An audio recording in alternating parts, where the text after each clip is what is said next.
आकाश में जब हम रात्रि के समय देखते हैं तो हमें अनगिनत तारे टिमटिमाते हुए दिखाई देते हैं। ये तारे केवल रोशनी के बिंदु नहीं हैं, बल्कि ये हमारे प्राचीन ज्ञान और विज्ञान का एक बहुत बड़ा हिस्सा है। इन्हीं तारों के विशेष समूहों को नक्षत्र कहा जाता है। सरल भाषा में कहें तो नक्षत्र आकाश में स्थित तारों के कुछ खास झुंड हैं, जिन्हें हमारे ऋषियों ने पहचाना और उनके नाम रखे। ये नक्षत्र हमारे सौरमंडल के ग्रहों की तरह ही महत्वपूर्ण हैं। जब चंद्रमा पृथ्वी का चक्कर लगाता है तो वह इन सभी नक्षत्रों के पास से होकर गुजरता है। चंद्रमा को एक नक्षत्र से दूसरे नक्षत्र तक जाने में लगभग 1 दिन का समय लगता है, और इसी यात्रा से हमारे महीने और दिन तय होते हैं। यह एक तरह से आकाश का नक्शा है जो हमें समय और दिशा का ज्ञान कराता है। नक्षत्रों की अवधारणा भारतीय ज्योतिष और खगोल विज्ञान में हजारों वर्षों से चली आ रही है।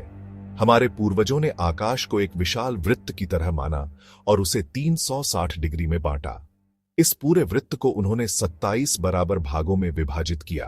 भारतीय ज्योतिष शास्त्र में कुल 27 नक्षत्रों का वर्णन किया गया है। ये सभी नक्षत्र बहुत महत्वपूर्ण हैं और प्रत्येक का अपना एक विशेष स्थान है। इन नक्षत्रों की यात्रा अश्विनी नक्षत्र से शुरू होती है।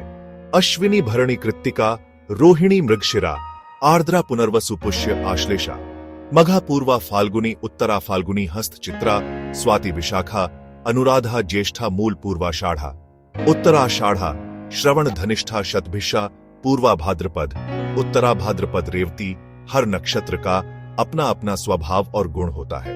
कुछ नक्षत्र बहुत शुभ माने जाते हैं तो कुछ उग्र या कठोर। उदाहरण के लिए रोहिणी, पुनर्वसु नक्षत्र हमारे दैनिक जीवन और पंचांग का एक अभिन्न अंग है। भारतीय पंचांग, जो हमारे त्योहारों, व्रत और शुभ मुहूर्तों का निर्धारण करता है, मुख्य रूप से सूर्य चंद्रमा नक्षत्रों की गति पर ही आधारित होता है। हर दिन का एक विशेष नक्षत्र होता है और उस दिन के नक्षत्र के अनुसार ही दिन के शुभ या अशुभ होने का अनुमान लगाया जाता है। जब आप किसी पंडित या ज्योतिषी से कोई शुभ काम शुरू करने के लिए मुहूर्त पूछते हैं तो वे पंचांग देखकर उस दिन के नक्षत्र, तिथि, योग और करण का विश्लेषण करते हैं। उदाहरण के लिए पुष्य नक्षत्र को सभी कार्यों के लिए बहुत शुभ माना जाता है, इसलिए लोग इस दिन सोना वाहन या नया घर खरीदना पसंद करते हैं। इस तरह नक्षत्र हमारे हर दिन के निर्णयों को प्रभावित करते हैं। हमारे कई प्रमुख भारतीय त्योहार भी सीधे नक्षत्रों से जुड़े हुए हैं। रक्षाबंधन का त्योहार श्रावण मास की पूर्णिमा को श्रवण नक्षत्र में मनाया जाता है। नक्षत्रों से जुड़ी कई रोचक पौराणिक कथाएं हैं। इनमें से एक सबसे प्रसिद्ध कथा चंद्रमा और उनके 27 विवाहों की है। सभी 27 नक्षत्र प्रजापति दक्ष की पुत्रियां थीं। वे सभी बहुत सुंदर, वे सभी बहुत गुणी, वे सभी बहुत तेजस्वी थीं। प्रजापति दक्ष ने अपनी सभी 27 पुत्रियों का विवाह चंद्रदेव से कर दिया। चंद्रमा बहुत रूपवान और आकर्षक थे। सभी नक्षत्र उनसे विवाह करके बहुत प्रसन्न थे।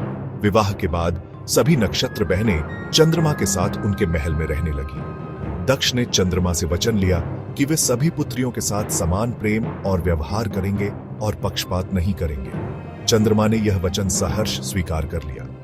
कुछ समय बाद चंद्रमा का मन रोहिणी पर अधिक आसक्त हो गया। रोहिणी अत्यंत सुंदर थी। रोहिणी कलाप्रिय थी। चंद्रमा रोहिणी के साथ सारा समय बिताने लगे। वे बाकी 26 नक्षत्रों की उपेक्षा करने लगे और उनसे मिलते भी नहीं थे।